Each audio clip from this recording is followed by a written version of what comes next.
Welcome to Alaska Weather, a production of Alaska Public Media and the National Weather Service, Alaska Region. Produced and broadcast daily from the studios of KAKM, Alaska Weather provides complete forecasts, public, marine, and aviation for all of Alaska. Alaska Weather is made possible by the following sponsors. If you served in the military, the Alaska VA welcomes you home and thanks you for your service. You may be eligible for VA healthcare benefits, including reimbursement for your care at 26 tribal health facilities and their more than 180 outlying clinics throughout the state of Alaska. Apply online in less than 5 minutes.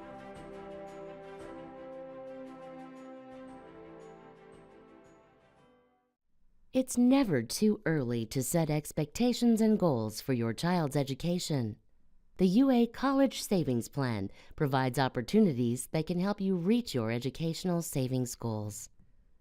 Save in Alaska. Study anywhere. There is more information available by calling 1-888, the number 4, and then Alaska. This message sponsored by the UA College Savings Plan.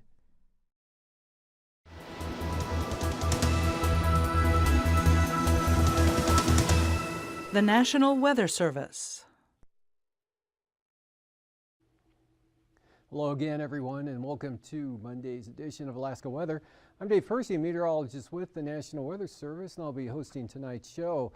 And you can see we've got low pressure right here coming across, exiting the Bristol Bay area and then kind of lifting northward here. So the northwest flow clearing it out a little bit there across Kodiak Island and into the western Gulf of Alaska, and then some bands of moisture coming up with the main front, bringing the rain in across the southern areas today. A little bit of a break. We had a band of showers right through here between Cordova and Yakutat. Yakutat seen some sunshine this afternoon, and a very narrow band of precipitation along this frontal boundary off the southeast coast. Elfin Cove had some rain, and then kind of extended southward to just west of Sitka and Port Alexander, so a really narrow area of precipitation there. And to the south, it was pretty good. Temperatures with sunshine, mostly sunny skies in the 60s to lower 70s. Back out to the west, another system developing over the southern Bering Sea with the front pushing some rain into toward the Nikolsky area this afternoon, not quite into Dutch Harbor there. And then a lot of clouds here with not much in the way of precipitation associated with them from Cold Bay over to Sand Point. Back up across the Pribilof Islands, a breakout here to the west, and the next system a little bit farther off to the southwest. Up in the interior, see lots of clouds through this area with showers scattered around as well as some clearing here in that area. Back up to the northwest, and areas in the North Slope Brooks Range looking pretty good there, but the Arctic coast kind of mostly socked in with IFR type clouds of the 200 to 500 foot in the ceiling varieties up in that area, with some fog and drizzle to go along with it. East winds pretty brisk on the eastern Arctic coast. AKwx seeing gusts to 40 miles an hour late last night and early this morning. And there are gale warnings out for the eastern Arctic coast through tomorrow morning for those winds to continue there, but much lighter back to the west as the gradient is off to the north there, but just catching the eastern Arctic coast, and then lots of clouds down across the Bering Strait into the northern Bering Sea. And pushing this, or rolling it one more time, you can see this front really stretched out and dissipating with just a chance of rain or areas of light rain in that narrow band will be pushing into the northern and central areas a little bit tonight. Rainfall amounts is a couple of hundredths up over the northern areas, Mendenhall Lake and up towards Skagway. A little bit heavier, 0.6 of an inch falling in Yakutat in the 24-hour period ending at 4 p.m. this afternoon. But the heaviest rain was back to the west. Like Whittier picking up about 1.5 inches of rain. Cordova had 2 inches, and Valdez had about 1 inch. So most of the heavy rain was back through this zone here, and that currently lifting northward and the front dissipating. Low center over the Yukon Delta there, but some clear skies to go along with it. The main showers down on the southern quadrant of that thing, and then the isolated showers with some partly to maybe mostly sunny skies up here to the north. There's the next system there that'll be pushing the rain and increasing the wind a little bit out along the front here. And then also the northwesterlies coming in behind it, later on tonight. Late tonight, turning west-northwest across the eastern Aleutians. Light winds, lots of clouds, a little bit damp out over the western central Aleutian areas, but staying fair up here to the north with not much change along the coast there. Low clouds and fog and still those gale force easterlies up here on the east side until tomorrow morning, and then a trough through the central interior that could kick off a few scattered showers, even some isolated thunderstorms possible, but those will be quite isolated up through that area. A little more scattered shower condition here over the southern interior as that moisture continues to push northward, kind of moving northward in bands here. So this front will be dissipating just about right along the coastline here, and this thing just edging its way ever so slowly to the east, but the entire system will be washing out later tonight and pretty much vanished by tomorrow. Tomorrow afternoon, mostly ridging of high pressure, weak high pressure here over the northeast Pacific up across the eastern Gulf and across the Panhandle. So you'll be into it kind of a partly to mostly day tomorrow with a chance of a scattered shower over the southeast coast there. But the southern areas probably see partly to mostly sunny skies again in the mildest readings. Up in the interior, scattered showers, isolated thunderstorms again possible, mostly from the Seward Peninsula here, eastern Seward Peninsula, right all the way across into northwest Canada. Tanana Valley, southern upper Yukon regions and those areas, and then low pressure up over the northeast interior and that trough, pretty stationary there. Look for variably cloudy skies and the risk of a few showers, really scattered showers across much of the region. Clearing out a little bit here in between systems as this one begins to approach and the other one now gone. So look for a little drier, especially along the coast and into the Cook Inlet area tomorrow with maybe some periods of brief sunshine. Could be a little more extensive down the inlet there, and even over the Copper River Basin could be some partial clearing as well as the North Gulf Coast. And then rain spreading in again tonight to the Alaska Peninsula later tonight. That should push up toward Kodiak Island tomorrow afternoon, and then that'll move through tomorrow night. That's when you'll see the strongest winds, 25 to 30, 32 knots possibly. And that looks like as it pulls into the Gulf, it'll be gale force winds coming up to the North Gulf Coast during the day on Wednesday as that moves to about this position. Frontal position now right across the Barren Islands, north of Kodiak. So in the afternoon, the winds dropping off to southwest, 10 to 15, rain changing to showers, but areas of rain back across just about all the southwest interior, mostly to the south of Nikolai and McGrath. Just chance of rain, sleet mute back toward Bethel, and then of course back on the upslope regions of the Alaska Range and the Aleutian Range there. Looks pretty wet over the Bristol Bay area right under the low center. Good northwest winds coming in behind this system here across the central and eastern Aleutians, 25 to 30 knots or so, turning northerly to northeast or north-northeast back up across St. Lawrence Island to the Bering Strait, but only in that 20 to 25 knot range. Could be some higher gusts up in these areas, but easterlies 10 to 20, a few higher gusts up along the Arctic coast there with some partial clearing over the north slope. Then mostly sunny from the Brooks Range all the way down to the Alaska Range, so nothing but sunshine in most of the interior for Wednesday. And the Copper River Basin, not too bad. Most of this rain will be along the Coast Range and to the south. It's just an isolated shower possibly developing over the mountainous areas. And again, this weak high pressure area should again make for a partly to mostly sunny day, but there's still a risk of an isolated shower or two. But for the most part, it'll be a dry day there for the southeast coast with light winds, quite light winds. And then starting to see an increase in those east-southeasterlies here on the eastern Gulf Coast tomorrow or Wednesday afternoon with the gales back to the west. And temperatures along the Panhandle range from 63 at Klawock to 53 at Skagway. Otherwise, mid to upper 50s along the North Gulf Coast, 50 degrees there at Seward with moderate rain falling, 59 Homer, 60 Kodiak, 52 up at Palmer, 61 Gulkana, and mild day up in the Tanana Valley, but not quite as warm as yesterday, 64 there at Northway, or not Northway, that is North Pole, and 66 at Fairbanks, up farther to the north. We'll see a 55 at Arctic Village, otherwise upper 30s along the central and eastern Arctic coast to lower 40s off to the west, mid 50s in the northwest here, but Ambler up to 61 and 64 at Bettles, 55 both at Anatuvik and Adigan, and down to the interior or to the western Tanana Valley, Tanana at 57, 58 in McGrath, and same thing at Unalakleet, 54 over at Nome, and the same thing there on the north side of the peninsula at Shishmaref, 54, 48 at Savunga, 58 or 55s here along the Yukon Delta coast, all the way down to Makoriak with a 56 at Bethel. And heading out to the Aleutians, Pribilofs, 53 degrees at St. Paul, 53 also at Dutch Harbor, lower to mid 50s for the Alaska Peninsula, and low 50s to mid 50s out here over the Aleutians. Looking at the lows tonight, out there to the west, upper 40s to the Pribilof Islands, and lower 50s from the eastern Aleutians on up into the southwest interior, mostly in the 40s here to the west, and you get into the 30s for the Arctic coast and North Slope areas, and then mostly 30s to mid 40s here over the eastern interior, 40s to lower 50s for the North Gulf Coast, and about the same for the Panhandle. And for high temperatures tomorrow, again pushing up toward that 70-degree mark again over the southern areas, where you'll continue to see the most sunshine, as that frontal boundary really doesn't get much into that area at all and just dissipates and moves off to the north or to the north of the area there. And otherwise mid to upper 50s for southern Alaska, about the same as you saw today for the Aleutians and the Bering Sea, and 30s to lower to mid 40s up along the Arctic coast North Slope areas.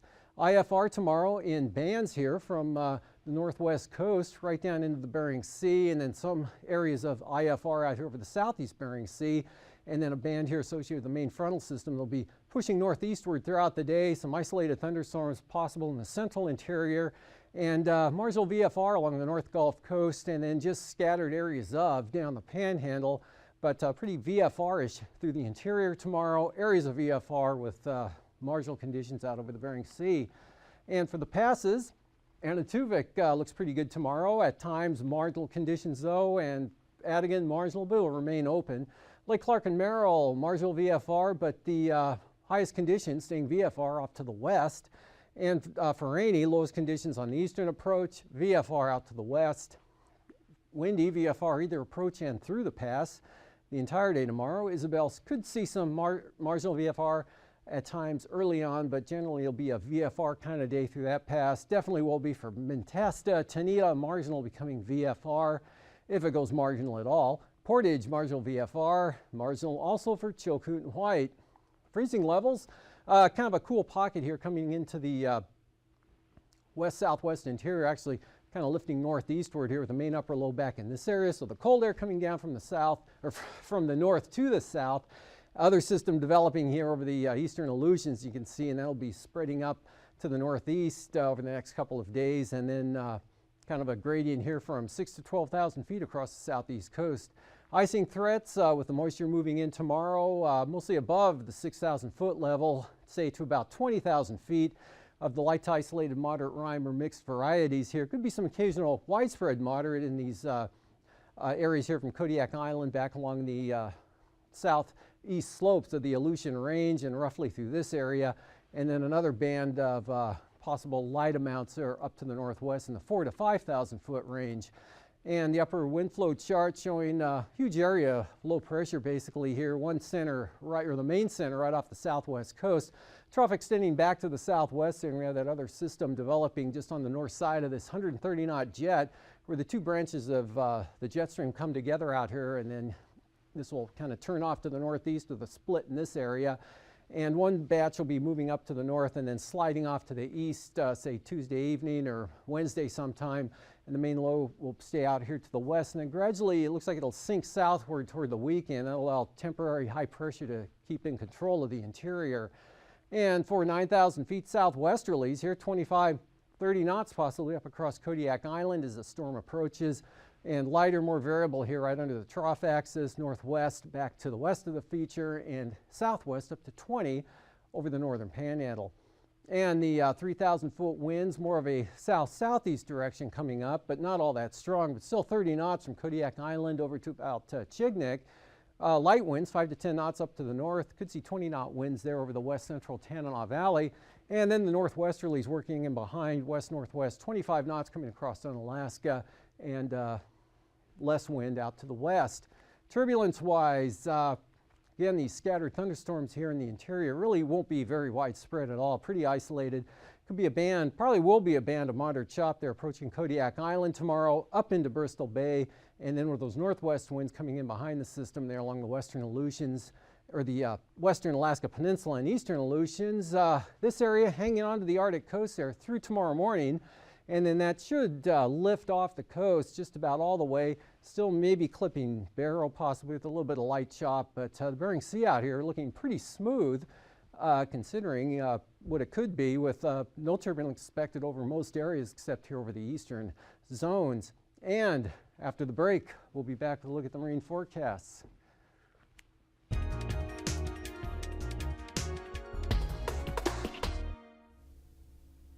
Good evening, I'm Harry Keeling, and on behalf of the Alaskan Aviation Safety Foundation and Alaska Public Media, welcome to Hangar Flying. Our guest this evening is Tim Kuntz. Tim is the Lake Hood manager here in Anchorage. Tim, welcome to Hangar Flying. Thank you, sir. Tim grew up in Canada, then he joined the United States Air Force and spent 24 years as a weapons systems operator in the F-4 and F-15 Strike Eagle. Tim, thank you for your service. Thank you, sir. He was stationed here in the late 90s, and once he left, he did everything he could, like many of us, to get back. He's been at 10 Stevens International Airport since 2011 and Lake Hood since 2012. Tim, you've been working hard lately on an update to the Lake Hood Master Plan. Would you tell our viewers what that entails? Absolutely, I'd be happy to. The Master Plan is a long-range, 5, 10, 20-year look at how we want to develop and preserve an airport, in our particular case, Lake Hood. In the particular case of Lake Hood, I don't really think we'll be doing a whole lot of changes to the layout of how the lake is or how the gravel strip is, but we are very interested in making sure that we're handing off Lake Hood to future generations in as good, if not better shape than we have it today. Lake Hood is one of our local treasures, and we intend to make it even better and preserve it for the future. Great. Well, it's a world-class operation anyway, and I'm going to ask you if you have any specific projects in mind, but you may end up telling me that that's what the development of the master plan is for, is to flesh those out. Well, absolutely. One of the things that a master plan does look at is how can we develop, should it be required, to make an airport even better. As I said, I'm not really anticipating any large-scale capital developments at this particular time for Lake Hood, but we would be looking again at how can we make things, how can we improve things, improve safety, improve usability for the users, and make it even friendlier for the local community. One specific item that we are looking at in the short term that isn't necessarily tied to the master plan is we'd like to upgrade some of the parking facilities, bring them modern pavement, modern lighting, probably try to bring in electricity to the pavement. So that would be a nice little perk for everybody that I think a lot of folks would really enjoy. So that's not necessarily a master plan item, but it is something that we've got hoping for in the short term. That would be a great that'd be a great improvement to bring about. You mentioned that part of your perceived success will be public involvement. How can people get involved? Absolutely. Well, as we said, I truly believe that Lake Hood is one of our local treasures. It allows the folks of Anchorage and Alaska, opening up the wonders of this state, all the things that brought us to want to live here in the first place. So Lake Hood doesn't belong to Ted Stevens International Airport. Lake Hood belongs to the people of Alaska. It is all of ours. So if we don't all get involved in shaping its future, and as I said, making sure that we can hand this off to the future, then we're really going to be missing out. So we want everybody who has any sort of a stake to get involved, and there's a number of ways that they can do that. They can start by getting personally in touch with me, and they're more than welcome to do that. They can come and visit the lake. We will be having public involvement meetings, open houses. There'll be committees set up as a master plan. Master plan is something that goes on for, on the order of a year or so. So there'll be lots of opportunity. There'll be websites. People can write letters. They can send emails. They can read through as the project develops and see what other people are thinking and come up with ideas of their own so that they can have a direct effect on how, again, we try to shape our vision for the future of Lake Hood. Give me an idea of the timetable. When will the public meetings start? I imagine that we're already starting the behind the scenes processes and trying to build information and put together a plan to bring the public involved into things. And I would expect that public involvement, actual like sit down and have meeting type of things, should start early this fall, perhaps as early as next month, and then say carry on throughout the rest of the year. Now we are trying to be as cognizant as we possibly can to not muck with people's flying schedules, since Lake Hood is again part of the local flying community, so we're trying to minimize the impact during the summer, during the fall hunting season, and have the majority of the public involvement type meetings during the winter time. But as I said, if you can't make a meeting, there'll still be many other avenues in which you can participate. Great. Well, Tim, I'd like to get you back on our next show and talk about winter flying and some of the things to get prepared for, because it is that time of year at Lake Hood. So, but I want to thank you for being on the program tonight. I want to wish you good luck on your master plan, and I know our viewers really appreciate the efforts you're going to involve the public. So thanks very much. Thank you so much. Ladies and gentlemen, I hope you enjoyed tonight's program. It's brought to you by the Alaskan Aviation Safety Foundation, which is totally supported by members. If you haven't renewed your membership for 2014, please do that so we can bring you programs like this. Our website is AASFonline.org. Another thing I'd like to remind you of is November 15th, we will have our fall safety seminar. Put that on your schedule. And also, one of the new traditions that we have started is what we call the Right Stuff Award. If you know somebody out there that has done something in the area of aviation safety, could be a pilot, mechanic, ramper, anything that really shows that that person is concerned about aviation safety, please let me know and we'll consider them for the Right Stuff Award. And November 15th, keep that date in mind. Until next time, fly safe.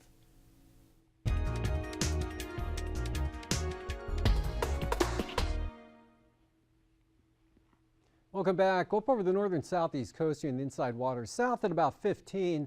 Otherwise, the central and southern areas looking pretty light, mainly from the northwest or variable to northwest.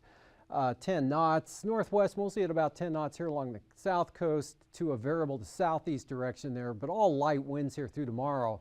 And Wednesday pretty light as well, but noticing an increase now up here along the north coast in the afternoon, 15 to 20 knots from the southeast. Otherwise south-southeast pretty darn light here right down to west of Prince of Wales Island. Light variable winds over the inside waters. Still maybe south 15 for Lynn Canal. And for the eastern Gulf Coast tomorrow, or the central Gulf Coast actually, southeast 15, same thing for Prince William Sound. Light variable winds, northern Cook Inlet to south 15 into the central areas, southeast 20 for the Barrens, otherwise 15 for Shelikof Strait. Looking at south winds at 20 for the east side of Kodiak Island there in this zone, and the Barren Islands south at 15. For the outlook for Wednesday, the strongest winds again will be coming across Kodiak Island Tuesday night. And then as the front lifts northward, so those gusty winds could last into the morning hours on Wednesday, but the front will lift northward, dropping off behind at 15 knots from the south-southwest. And then southeasterly small craft advisories here for the Barren Islands, probably not making it into the Kamishak Bay area. Could see some small craft northeasterlies in the central inlet. And east 20 for Prince William Sound. Gale force winds here for the central and western North Gulf Coast. For the Bristol Bay zone, southeast 10 for Bristol Bay, and then light and variable winds down along the Bering Sea side of the peninsula. Southwest 20 here on the southern side, but southeast as you get up towards Sitkinak.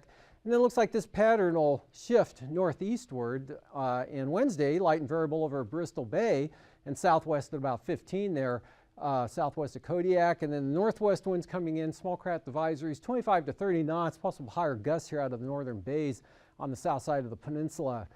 For the Aleutians on the east side, looks like small craft advisories diminishing here tomorrow, otherwise becoming west at about 15 to 20, then east to northeast, 20 to 25 knots on out to the west. And then on Wednesday, northwesterlies everywhere here, pretty light, dropping down to 10 to 15 knots late Wednesday afternoon out in this far western zone. Holding on to small craft advisories over the west central areas, Adak and Atka, northwest 20, and small craft advisories much of the day for the Fox Islands, but beginning to diminish a little bit late in the day here in this eastern or the western part of that zone toward Nikolsky. And then for the southwest coast, kind of a light variable wind tomorrow, becoming north-northwest late in the afternoon, especially the Pergola, starting out variable. By afternoon, probably be northwest 10 to 15 or 10 to 20 by this time tomorrow. 20 knots from the north for the St. Matthew Island area, small craft advisories for St. Lawrence Island. That continues through Wednesday up in this area. Northwest or north-northwest there for the northern bearing at 25 knots. Small craft advisories now for the Pergola, northwest 25, seas possibly as high as 8 feet. Northwest also for Kuskokwim Bay there south of Nunivak Island. The northerlies on the north side there at about 20. Up along the Arctic coast on the east side, again, those gale warnings that are currently out will stay out until tomorrow morning. And otherwise coming down 15 to 20 knots from the east. And the northeasterlies here, northerlies at about 20 right down to the Bering Strait. And the outlook for Wednesday, no change here really as far as wind direction goes. Northerlies at about 20, northeast 15 to 20. All the entire stretch of the Arctic coast here kind of getting more variable over toward the east side depending on how the orientation of the gradient sets up. It looks like winds will be mostly with an onshore component, again in the 15 to 20 knot range. And for tonight, this weak front continues to weaken, really dissipate. Still a band of light rain right in through here, but not very widespread at all. And the front seems to be stalled out here along the North Gulf Coast with surges of moisture peeling off of it, moving into the interior, creating a few scattered showers. A stronger system here over the eastern Aleutians, again, will move northeastward, spread some rain into Kodiak tomorrow afternoon. Bristol Bay, increasing southeast winds with it, becoming northwest and drying out behind it. Isolated thunderstorms, very isolated, possible in the interior tomorrow. Scattered showers, Copper River Basin, south central Alaska. Just a few scattered showers over the Panhandle, possible with staying dry. And then some gale force winds coming up into the Gulf of Alaska during the day on Wednesday. Lots of sunshine in the interior with just a few scattered showers possible, say around Denali Park, but breezy and wet out in the Aleutians and fair over the Panhandle. Have a great evening, and we'll see you again tomorrow.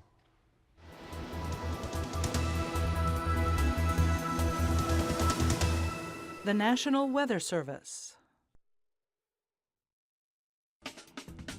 These forecasts are to be used for planning purposes only.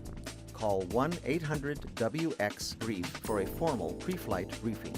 Always file a flight plan before you go flying. The U.S. Coast Guard Auxiliary urges you to leave a float plan with a friend or the harbor master before you go boating.